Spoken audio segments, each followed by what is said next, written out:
Gerry Connor, thank you so much for joining us. It really is a pleasure and a privilege to have you on today. Just as a quick background, Gerry is the founding partner at Cumberland Wealth Management, which offers a variety of wealth management, portfolio management services. One of the biggest firms that we deal with. It's a great opportunity to work with you and your team, an amazing team. It's really great to have you on here. I know you've had a ton of experience in this industry. Your name and your reputation is absolutely stellar. Everyone that I've ever talked to who knows you always speaks extremely highly of you. So I'm very eager to learn about your story and how you came into the industry and some of the lessons you've learned. So I'd love to get started with hearing your story, a bit about your background, and go from there. Okay, so I was born and raised just outside of Chicago, Illinois, in a little town, and then I was educated at a small private university in kind of central Indiana. And after graduating, I had intended to go to graduate school. I got married my last year in university. Wow. Going to go to graduate school after graduation. And that summer between graduating and going off to graduate school, um, rather than just taking a normal job in a factory or something, I went down and knocked on the door of a local stock brokerage firm and asked them if they were hiring summer students, not to make much money, but really just to find out what the business was like. And I'd heard about it, but didn't really know anything. And it's unfortunate when you get out of university, they don't prepare you particularly well to in career planning. I mean, you have a degree, but you don't really know what to do with it. Right. So this was my attempt to get some experience. And so I went down and they told me, no, they didn't hire any summer students, and sent me away. And I went back a couple more times, and the manager of the office finally relented and just gave me kind of a Joe job of, just a kind of an office boy.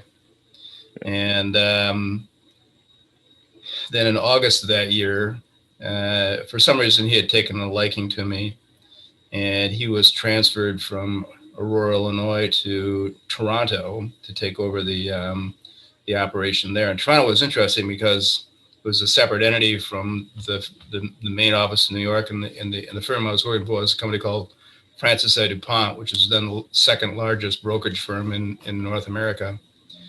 And for some reason, he said to me, why don't you give up on graduate school, come to Canada and work in the operations end and help me out with these problems I have. And if you would do that for 2 years, you'll be 24 years old enough to get in the training program. And we will put you in the training program then, and you can come back to the United States or go wherever you want. And they had 121 different offices. So I talked to my wife about it, and we had deposit on a house or an apartment at graduate school and everything, and gave it all up, packed our bags, and moved to Canada. And then it was an interesting experience. I mean, I got my MBA in operations and that with that firm because the manager really didn't know what the hell he was doing. And so every time somebody would leave or he had a problem, he'd ask me if I could do the job. And of course I said, sure, I can. And so I got promoted very quickly. So by the time I was 23 and a half, I actually was running the operations. I had 100 and some odd people reporting to me.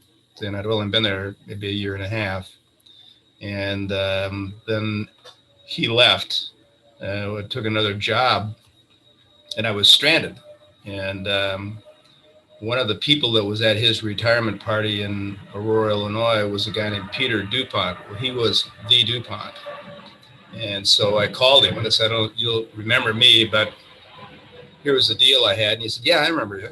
And so he put me in the training program. And so I was about 8 months in New York City going through training, what have you.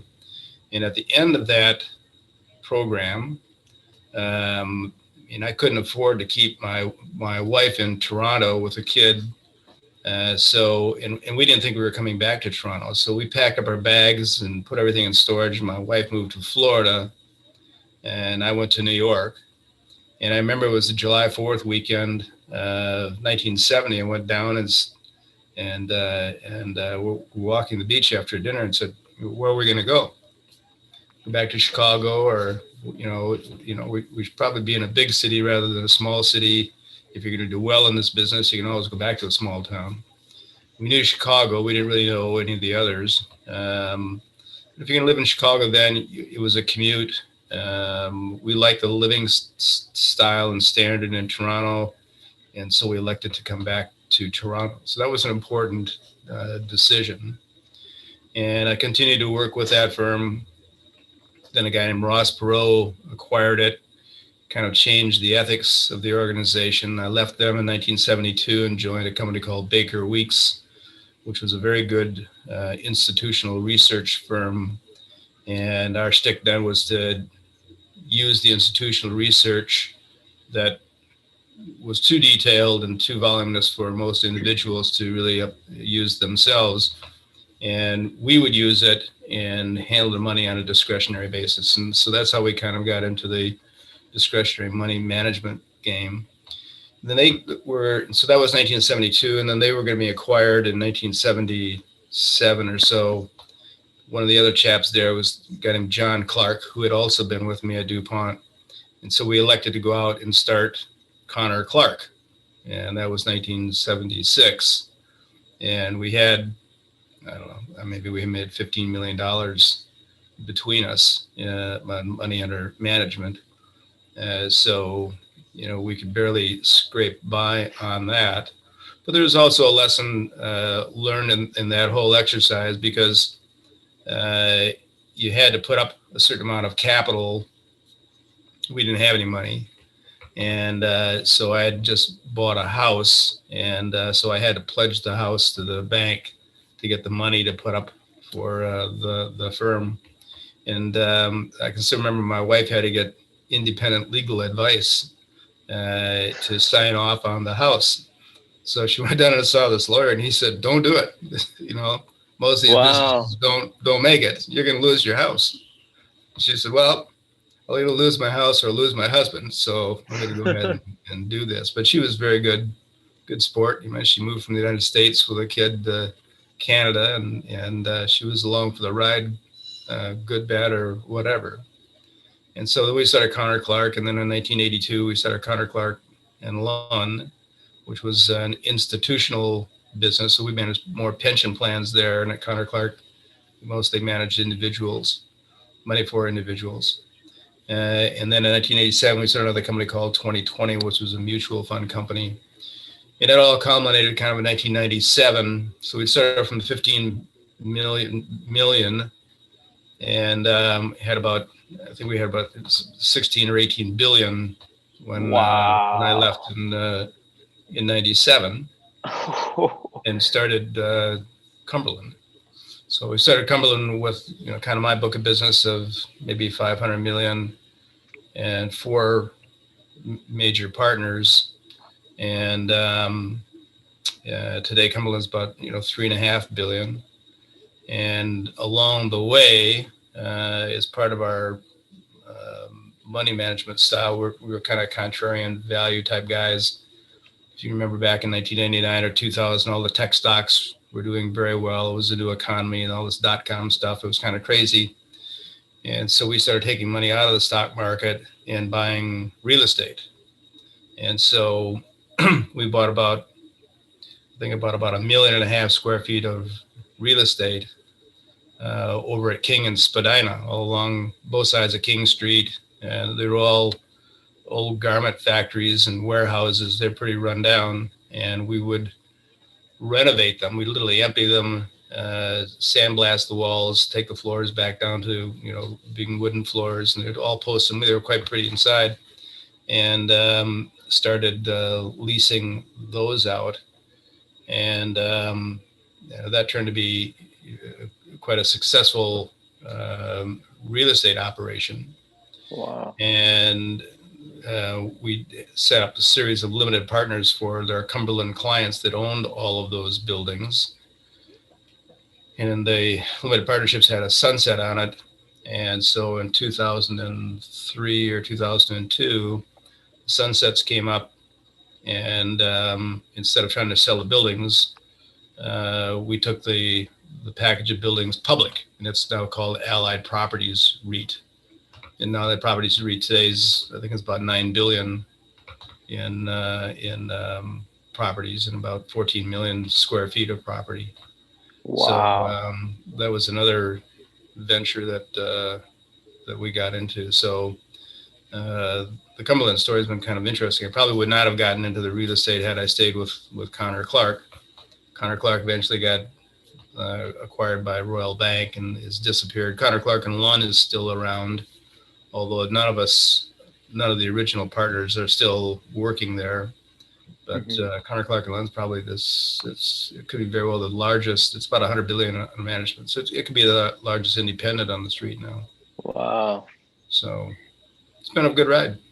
This is why I've been so interested in this conversation. That is one hell of a resume, Gerry. That's not a normal ride. That is incredible.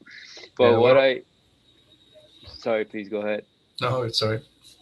I really enjoyed the way you told this story too. I mean, a lot of times when we go through these conversations, I have to keep trying. Oh, how did you go from here to here? But just the way you lined that story up was perfect. There were no gaps. So that was really, really awesome. One of the things that you mentioned that I always I'm interested in. You started Connor Clark with John Clark, and the partnership concept is always one that interests me because there's always, it could go both ways. It's awesome to have someone like even with your wife, like you said, to have someone who's there for the ride and who's supportive. But sometimes partnerships can also go the other way. So what gave you the comfort in knowing that you can start the firm with John at that point?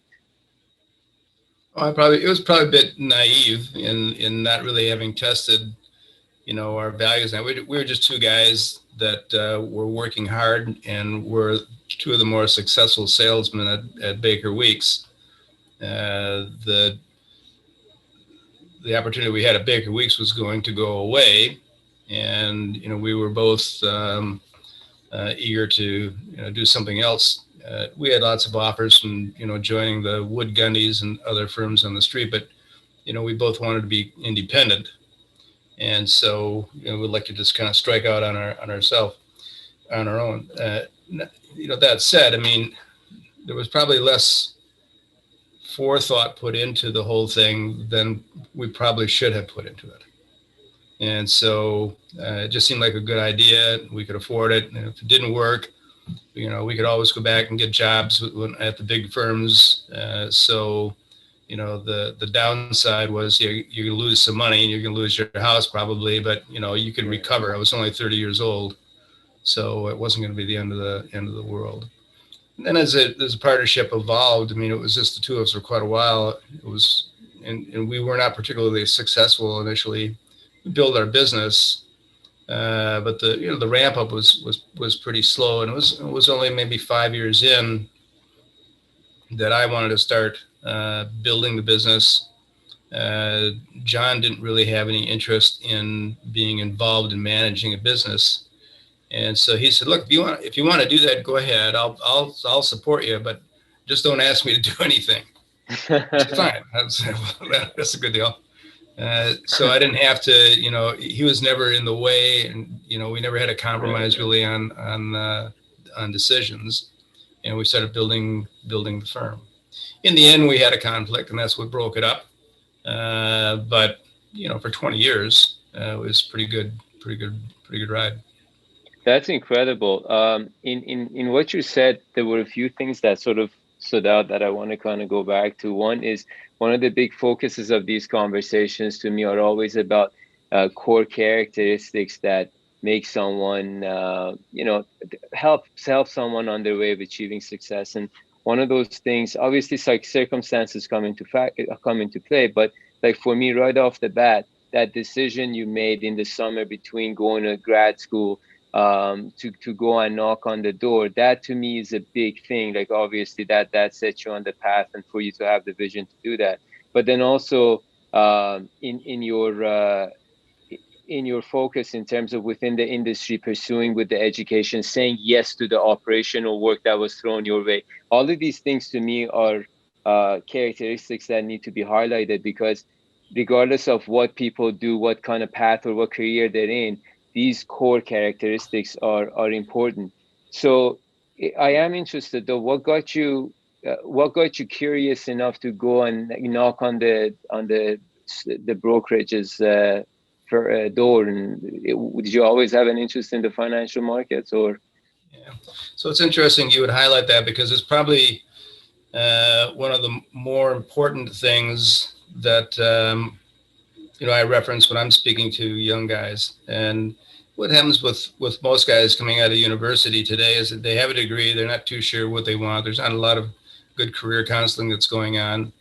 There are organizations that come to the campuses recruiting, and what guys do is they put their applications in, and whoever gives them the nod and hires them, it kind of determines their career path. So their career path in many cases is determined by fate. Who gave me the job? And that's the direction they end up going.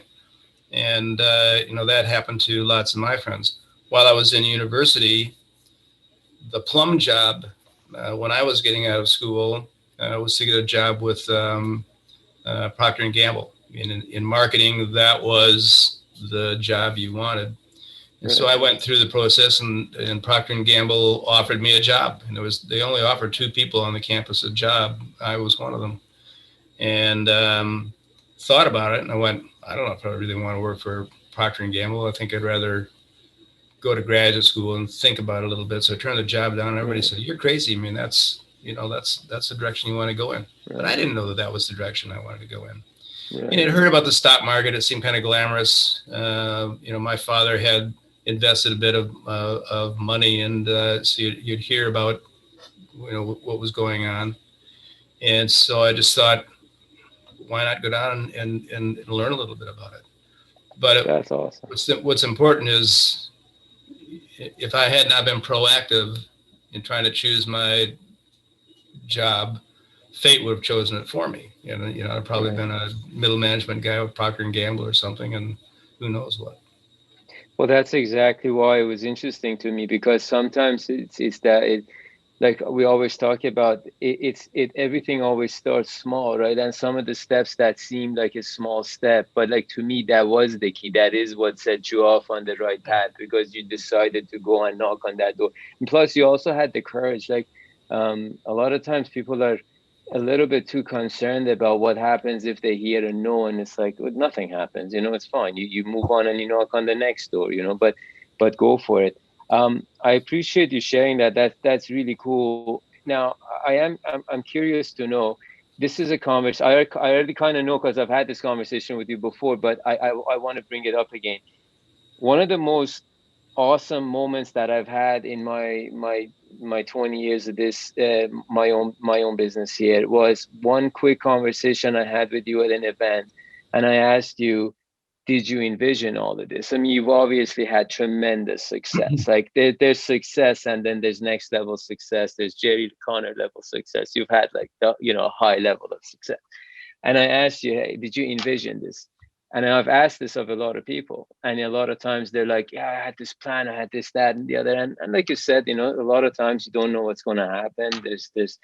So I asked you, and you said, no, I no, I just started somewhere, and I kind of went along. And that was such a humble way of saying it, even though you've had such great success. So I do want to sort of take you back to those early days when you started, and if you had a vision, and then at one point did you thought, man, this can be that dream case scenario. It could be that enormous home run. Yeah. So when you start, I mean, you're just trying to make a living. You have certain skill sets, and you're just trying to find the vehicle that will allow you to best leverage those skill sets. And so John and I starting out was a way of doing that. And even if we were operating at the level we were operating at, we'd probably make more money than if we worked for Wood Gundy or something like this.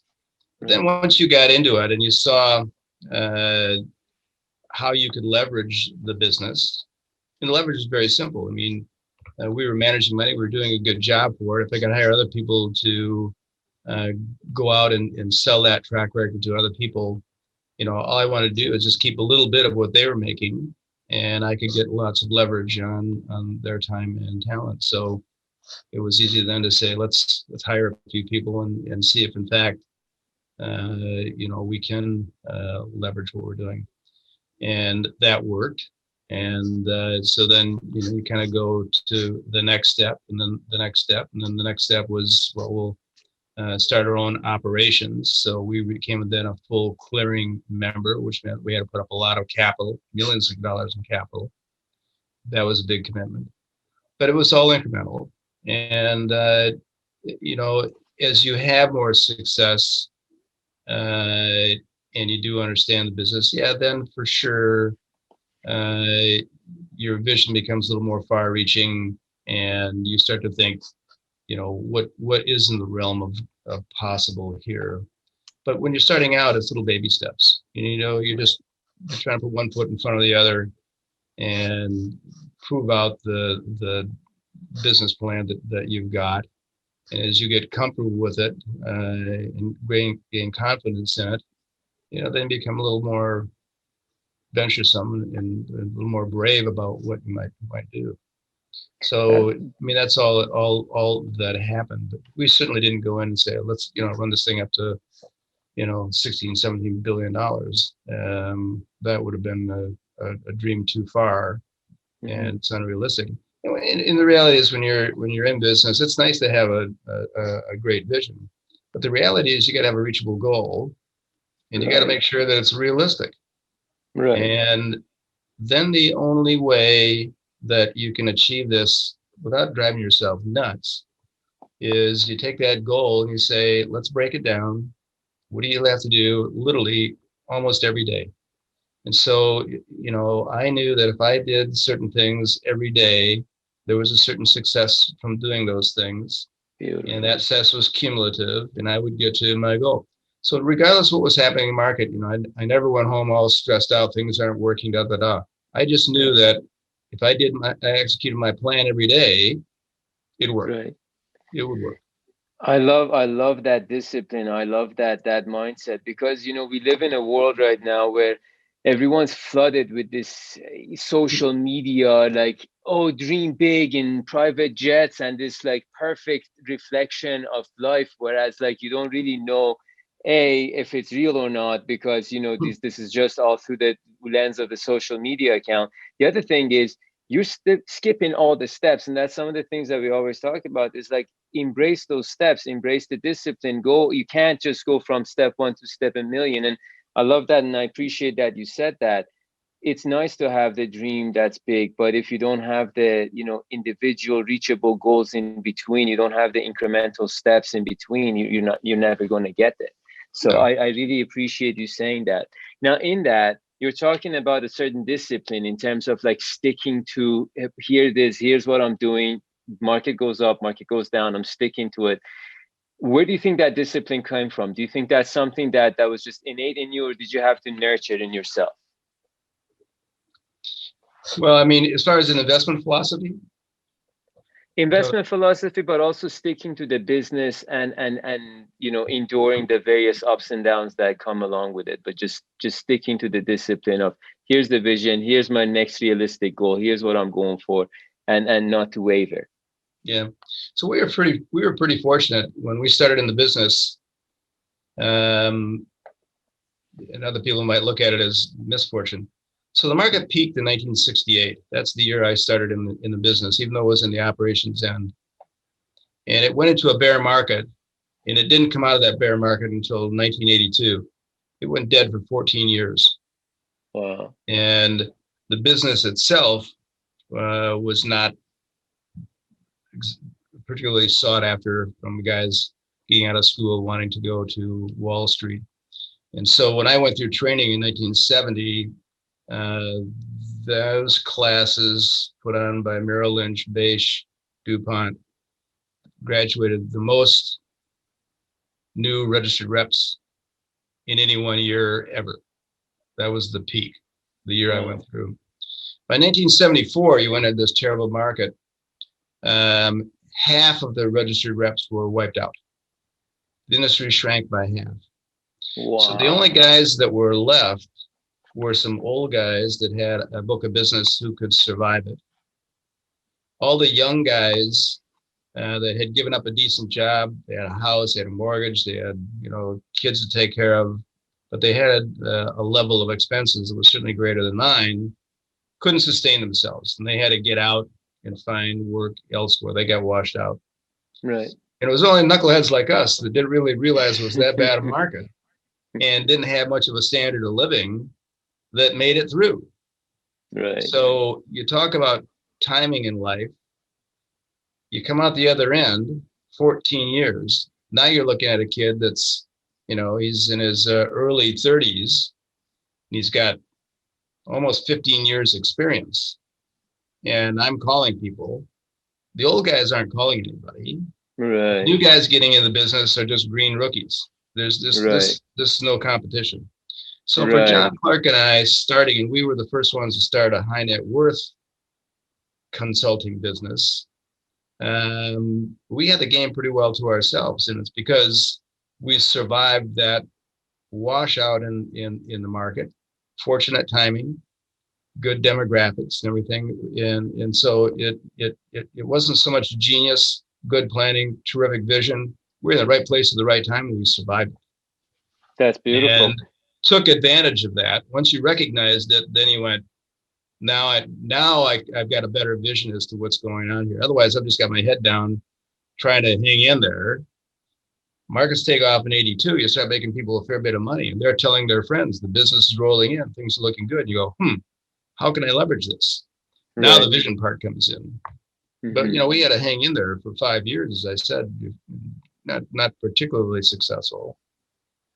There's a lot of common themes that keep coming out of this conversation. Like, hey, you're not afraid to put yourself out there, which is something that I think everybody should be able to use in their lives, whether it's knocking on the stock brokerage before grad school, whether it's calling up, DuPont and saying, hey, do you remember the deal? If it's going and then making calls to get people to join you, and after, starting John and Connor Clark.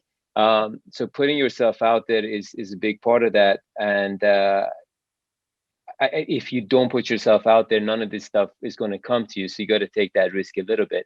What were some of the big lessons that you learned along the way, that maybe some of the biggest challenges that you faced?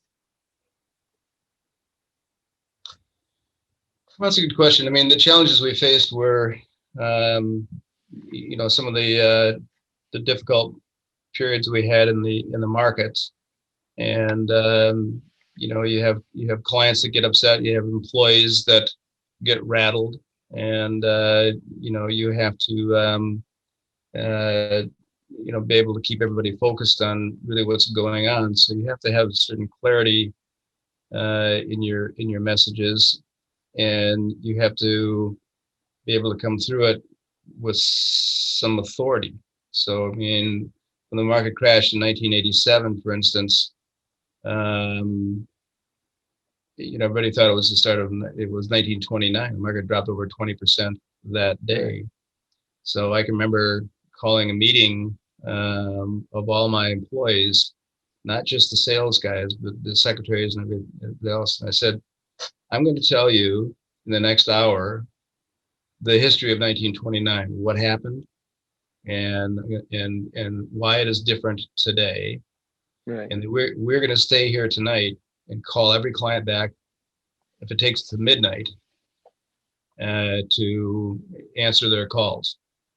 And so, and we had, everybody was calling and panicked, and we stayed there. Everybody stayed there, but even the secretaries knew the story. And I had done my homework, so I was able to tell them what the story was. Right. And we're unified on what it was, and said, here's what we think's happening. This is going to pass. And but we were very affirmative in what our game plan was, what was going on, and how we were going to deal with things. So nobody panicked. Wasn't a lot of waffling around, don't know what's happening. This stuff thing is in my business, it can be very emotional, and you Hmm. better get a grip on it. And so you're always having to be prepared. So we got through 1987 without any difficulty. It scared the hell out of us, but Sure. nevertheless, it recovered. And we've had other episodes like that. But you find that you have two dimensions. One is I got to deal with the markets. What the hell is happening in these markets, Right. and you got to be right. And second, you have all of your employees. Right. Some handle emotional stress better than others. Sure. That you have to settle down, get focused, and get them to do their job. So um, that can take its toll on you, because the reality is you sound pretty convinced and pretty absolute, but you really don't know if you are right. Sure. I guess that's life, though. What I mean, this is a bit of a cliched question, so I apologize in advance. But the way you've set things up has been so perfect for this question. For people who are now at that early 20 stage, and if you had any advice, if anything that you think would be critical for them to keep top of mind, what would those keys be? Well, they're getting out of school. I mean, today it's difficult really knowing um, what the opportunities are and how they match up with your particular skill sets.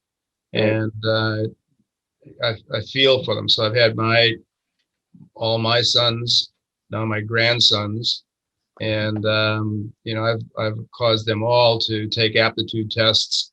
Not that the aptitude tests really come up with an answer, but they will present questions that you have to answer that will cause you to think about things that otherwise you had not considered. right, So, and then you can start matching up. These industries require these kind of skill sets, this kind of aptitude. What are your skill sets? Does it match up? Does it not? And you can start sorting things out. But for the young guys, you've got to seek out some help to allow you to be proactive in making a choice as to which direction you want to head off in, as opposed to, well, here's a job offer, I guess I'll take that. right, And now you get 5 years down the road, and you've got expenses, and it's hard to change tack at that point. And now you're locked in, and fate's determined where you're going to go.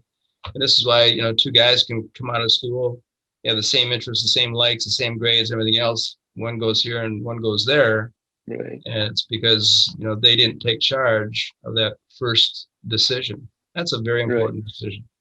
So A hundred I told my percent. grandsons the same thing. You better get some help, and let's walk through this thing, and then you go out and determine what you want to do. You choose.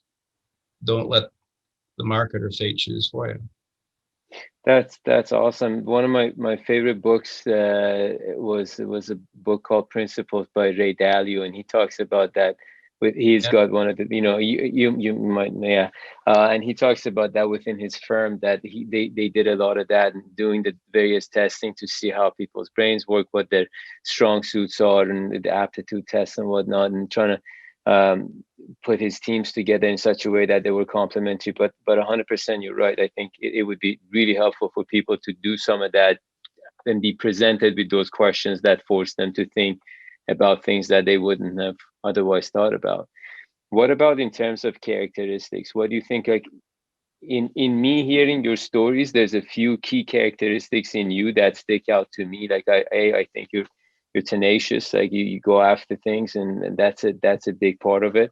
I feel like you're very disciplined, and I think these are all core stuff. And just having worked with you, you're obviously honest and hardworking, and very, very gracious.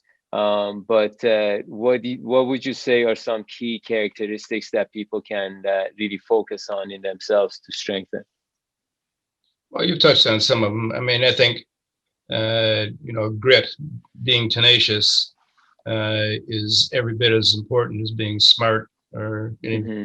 any other attributes. So, uh, I find a lot of the young people coming out today are willing to work pretty hard and are tenacious. But uh, there's another level of being tenacious that uh, it's kind of the second or the third gear that maybe they don't truly appreciate. Right. So, I'd get up, 7 o'clock in the morning, be down at the office, and, I'm working all day talking to my clients. And then I would handle the books and all the back office stuff when it was just John Clark and myself. So I wouldn't get home until maybe nine at night or so. Then I'd have dinner, and then I'd stay up until midnight or 1 o'clock reading my research, so I knew how to do a stock market. So, that was my day for probably 6, 7 years. Right. Went on a long time. So when you talk about being tenacious, it's in discipline. I mean, if you're not disciplined, you're just too inefficient. But the other attributes that are probably important, when you think about it is, I mean, you have to have your own assessment of what is successful, what is Right. success. If you let other people establish that for you, Right. then you probably are never going to be a happy guy, because you're just going to be kind of lost bouncing around chasing people that give you a pat on the back and all the time and tell you you're successful. So you're always going to be, you know, bound to their agenda and not your own if you want to be independent. And I think the only way you can be truly independent is you have to have a lot of self-respect for for yourself. Hmm. And what I mean about that is, I mean, um, we all have kind of a little inner voice that tells you what the right thing to do is. And, when you're faced with a situation, you go, that isn't really what I want to do. I'd rather go to this party than have to go to a funeral or something, figure it Yeah. out. But nonetheless, the more you do the right thing rather than what you want to do or what the most convenient thing is to do, the more self-respect you build for yourself. And the more self-respect you have for yourself, the easier it is to give yourself a pat on the back. And what's important about that is when I do a good job and I know it, I feel good about it. You don't have to tell me. It's nice that somebody does, but Right. they don't have to. Right. And when I'm in that position, now I can kind of, drop my own agenda. If you need a pat on the back from somebody else, then you have to kind of kowtow to their agenda. You're going to do what Right. they want to do in order to get that pat on the back. And it's probably one of the most, I'm digressing here a bit, it's probably one of the most powerful things that everybody has that they don't appreciate. And that is paying somebody a compliment. It's like dopamine. I mean, people don't get a lot of compliments, and Right. relationships break down because somebody in the relationship is trying hard and the other person refuses to recognize it, or is, you know, just not with it enough to recognize it. But paying somebody a compliment is a very powerful tool that we all have. And then the next important, most powerful tool is to be able to grant authority. Hmm. You can't grant yourself authority unless you want to start your own business. But otherwise, authority has to be granted. It can also be taken away. So he who grants authority is a very powerful person for anybody as the recipient of that. But it all comes back to, you've got to have the self-confidence and self-respect to be able to be in a position to do these things. And that self-respect comes from, in my opinion, that little inner voice is, what's the right thing to do? And it allows you to do the right thing. And it's a message to everybody else is the kind of guy that does the right thing, that they will trust you and they will work for you because they know you're a stand-up guy. And so, I don't think people pay enough attention to the ethics. I mean, it's all about how much money am I going to make, and I got to make the decisions, the cutthroat business, something else. That's bullshit. You'll get away with that for a little while, but at the end, you don't be there long term, in my opinion, running the business on those kinds of values. So there's a small start, but you know, that's kind of the way I've conducted myself, and it's worked, and it's the way I feel about the people who work with us, suppliers like you. I know you're working hard. I got a lot of time and respect for that. And so why would I want to beat up on you? I'm gonna pay you a compliment and try to help you, make you my friend. And I think that's a better business proposition than trying to be this tough guy and this bullshit you see on television and that stuff. Man, that was not you digressing. That was the best. Like, that was awesome. That was amazing. That is the whole point of this conversation. Thank you for sharing that. I love how you broke that down, Gerry. Thank you for doing that. That you and I 100% agree in that self-respect comes from doing all the right things and building this reputation with yourself. And I also love what you said about paying compliments and granting authority and making other people feel good about themselves. I can tell you firsthand, when we started working with you guys, and you guys know what a big deal it was for us to be given that opportunity to work with you. And the first year, you guys sent us a Christmas card, and I saw you and Gira and Michelle and everyone signed it. It meant so much to us, and then exactly like you said, it motivated us to do more and be like, "Wow, these guys recognize it." And the opposite of it is when you don't get, not only when you don't get that recognition, but the other approach is taken where they're trying to be this, like you said, the bullshit tough guy kind of a thing. It becomes off-putting, and you're less motivated. But that was beautifully said, sir. I appreciate you sharing that. Thank you. You've given us a ton. I can have this conversation with you, I think, for hours and hours, but I'm also trying to be mindful and respectful of your time. I know you're a busy man. If you don't mind, I've taken a ton of notes here. I'm just going to do a little bit of a recap of some of the, golden nuggets, if you will. That's the name of the podcast that I've taken away from this. But the way you sort of, this final speech on self-respect and the steps in getting it was just perfect, and I'm not going to try and repeat that because it's there, it's recorded. I'm just going to listen to it a bunch of times.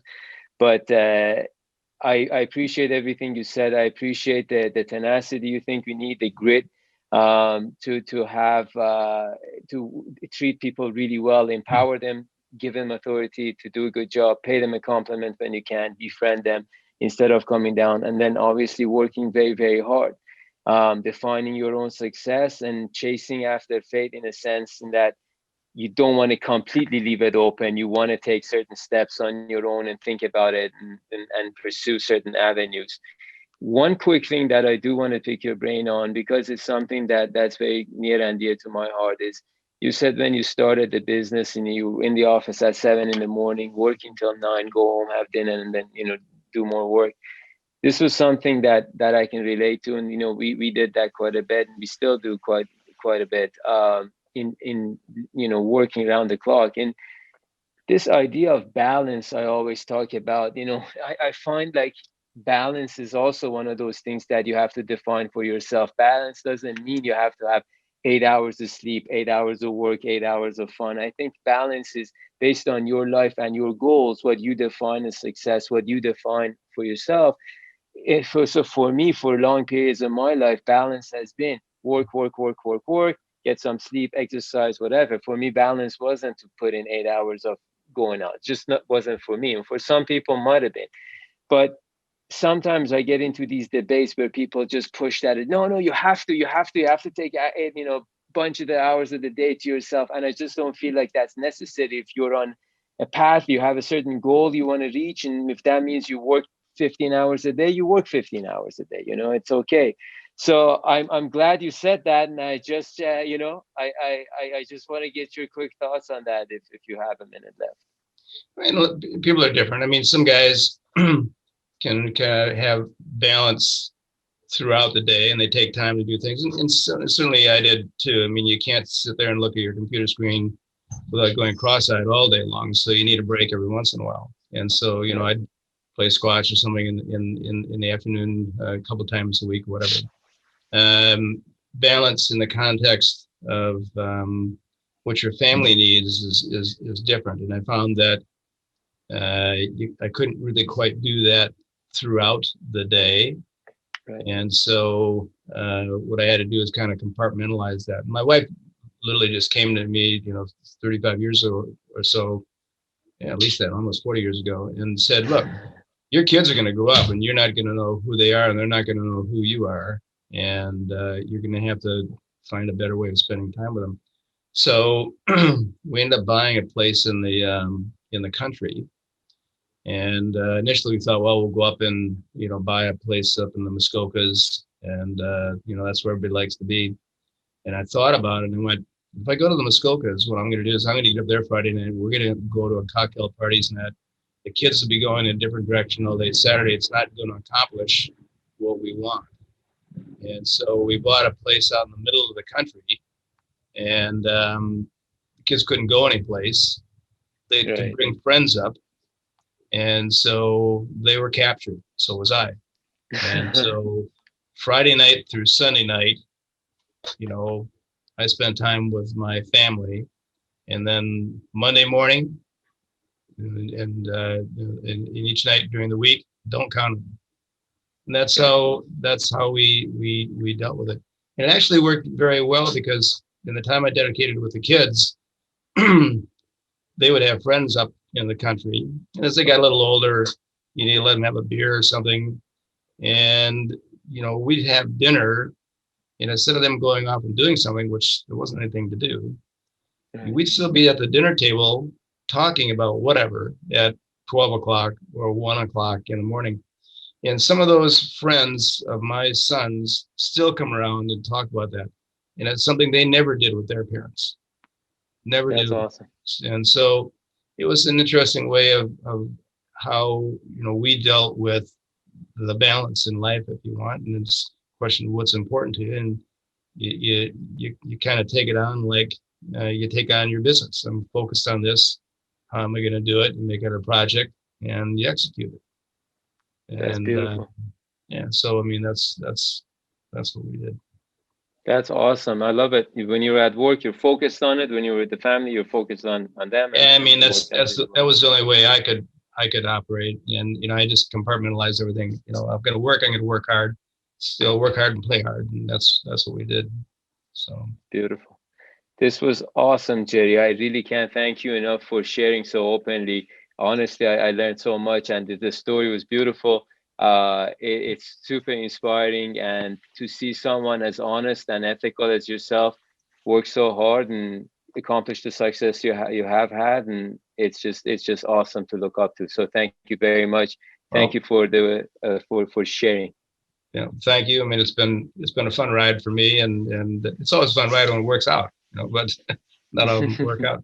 So I'll give you a cute story if you want one about Oh, please, tenacity yes, and that. yes. And there's a book called Grit. And in this book called Grit, the author talks about a study that was done at Harvard University. And what they did is this was done years ago, and they'd put everybody on a treadmill and basically give them almost an impossible goal on the treadmill Right. and just see who would stick at it. And you know, some guys, you know, get it for a while and then this is stupid, I'm not going to do it, and they drop off. And then there are other guys, you know, they were still at it. Some guys would drop off and they'd come back the next day and get back at it again. So they took those results, and then for the next 30 years or something, they measured those results against the guys' success in business and their careers. Wow, And that's the amazing. success, the guys that stayed on the treadmill the longest were the most successful. So What? Will Smith, the actor, uh, knew of this study, and he said, I'm not a particularly good actor, but I'll work harder than everybody else. And if you and I get on a treadmill, one of two things in a contest, one of two things will happen. Either I will win or I'll die on the treadmill. Right. And so Wow. in my family, we get into something, and the kid asks us, "So you willing to die on the treadmill for this?" That's funny. I didn't even know that study, but I've always referenced I Yeah. didn't know the background of it. That's amazing. I didn't know that whole study, and they followed these guys through their 30 years. That's super cool. Something like So, that. such a cool study. Yeah, and then the other cute story is, like, I had a double major in universities, economics and psychology, which turned out to be very synergetic. And one of the psychology courses was abnormal psychology or something. And at the end of the year, the prof said, if there's one thing I want you guys to have learned in this course, and that is, once you figure out how somebody's wired, that's how they're wired. They'll never change. And in my house, again, it's, that's how the guy's wired. So it's, and in business, it's been so true. When you find out a guy is not a straight shooter or something like that, he ain't going to change his stripes. And Right. so, I've used that piece of advice repeatedly. Once I sort somebody out and I've got a handle on them, that's it. It's locked in.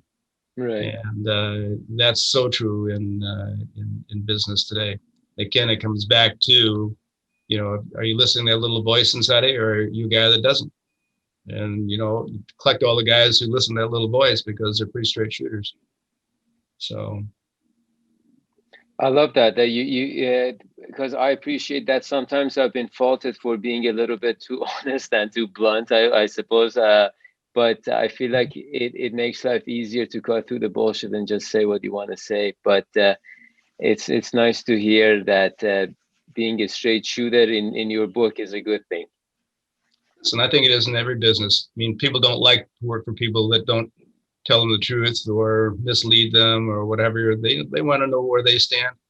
They don't necessarily want to be in your shoes, but they want to do well. They want to do well in Right. their own context. Right. And if you're there to help them do that, instead of taking advantage of them, they'll work very hard for you. And you have to How do you, respect, what their ambitions are. So, how do you approach when you need to provide someone with some critique? Do you, depending on their personality, do you tailor it in different ways? Like if someone responds to positive reinforcement versus someone who responds to being challenged, or however, do you take that into account? yeah, you try to. I mean, it's very difficult. Nobody likes uh, being critical of somebody. So, you try to do it as gently as you can. Some people take it pretty well. Some people, I mean, I know I used to go to my boss and ask him for criticism, and, Right. they said, tell me what I can do better, because I don't want to sit here and repeating the same job over and over and over. And I need to move on. So tell me what I can do. What is it that's holding me back? And other guys, uh, either they don't want to believe you, or they don't believe you, but criticism just doesn't go down with them. They just can't handle it. So you have to kind of know the cat you're dealing with. And obviously, those that take criticism well, that look at it constructively, are probably the people that are, going to be more important to your organization as you go forward. But nobody likes criticizing people. I mean, even your own kids, you don't like to have to sit them down and give them a lecture. Just So, for the record, anytime you want to criticize me, I'm open to it, Jerry. I'm done a pretty happy good, to hear you've it. done a pretty good job, and we know where you come from. So it's, you've got the right stuff. And, as I Thank say, you. I know how you're wired. So that's the way it works. Thank you. It means a lot. That it really does. Thank you so much. I can sit and speak to you for hours. I mean, we're in no rush here. We're just trying to be mindful of your time, and you've already been so generous with it. And I've really enjoyed the conversation, and for you to join us from I know you're not in Toronto, but I appreciate you taking the time. I appreciate you joining us, and I appreciate you sharing so openly. It has been awesome, sir. Thank you. Well, thanks for inviting me. It's been kind of fun. Next time, hopefully we can do it in person and have a glass of wine between us. That would be awesome. I was going to say that. I didn't know if you would be an imposition, but I will definitely take you up on that. I would love to sit down with you next time in person. Well, right now I'm in Florida, and they won't let me back until May. So, so maybe this summer, maybe. For sure.